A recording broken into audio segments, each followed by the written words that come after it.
Hey boys and girls, I hope you enjoyed the great weather from this weekend. It was Memorial Weekend, so I hope you got to get outside and enjoy it. This week we are going to be learning about homophones. Homophones. Huh, my phone's ringing. I wonder who it could be.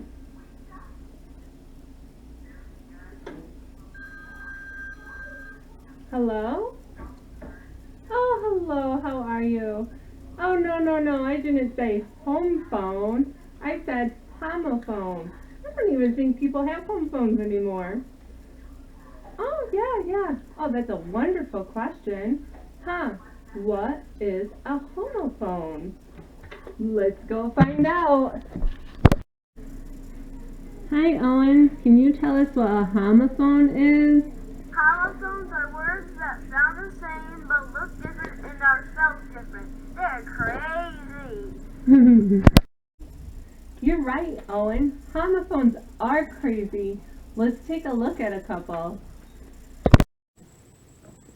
So as Owen explained, homophones are words that sound the same but look different, and they do not or don't mean the same thing.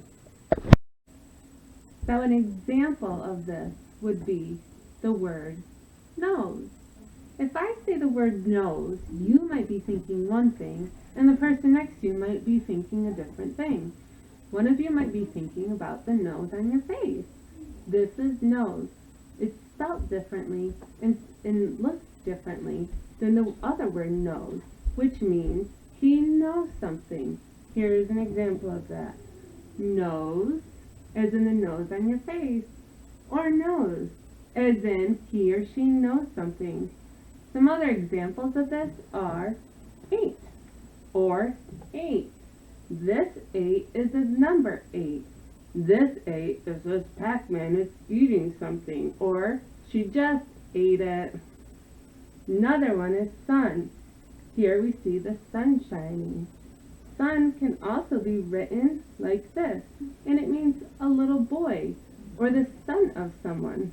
There are many examples of homophones. Actually, there's over 7,000 in the English language. That's pretty amazing. Can you think of any?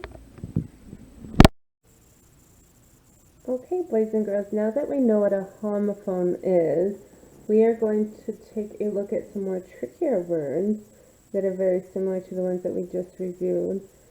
Our first set of words here are going to be to. And as you see, there's 3 different ways that you can write to, and they all mean something different.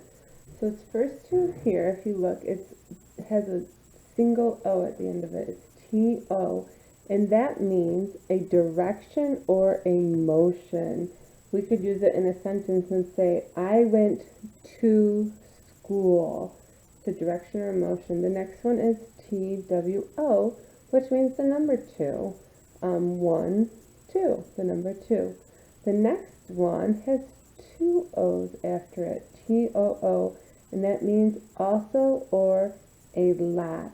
And in a sentence, we could write, I have a cat too. I also have a cat. All right, our next set is by.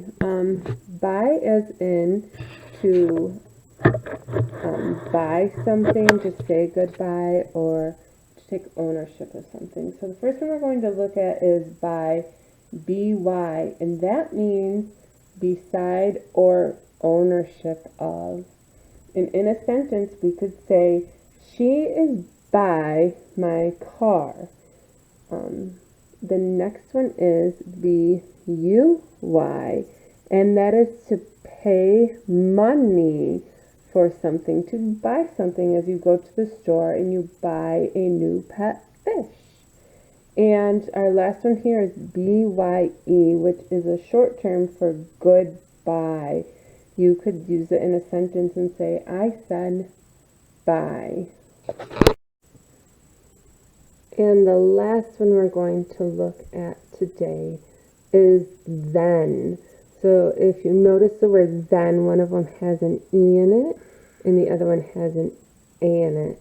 And they both sound the same, but they are spelled differently and they both mean something different. So the then on top we see it means a point in time when something is happening. We could use it in a sentence and say, if we were making a dessert, we could say, after you do this, then add the milk. And our last one is than. It's used to compare something, and we can use that in a sentence and say, 6 is more than 2. It's comparing two different things. Okay, boys and girls, this concludes our lesson today on homophones, and we will continue in a couple days learning about them. And if you have any questions, please feel free to ask. Have a great day.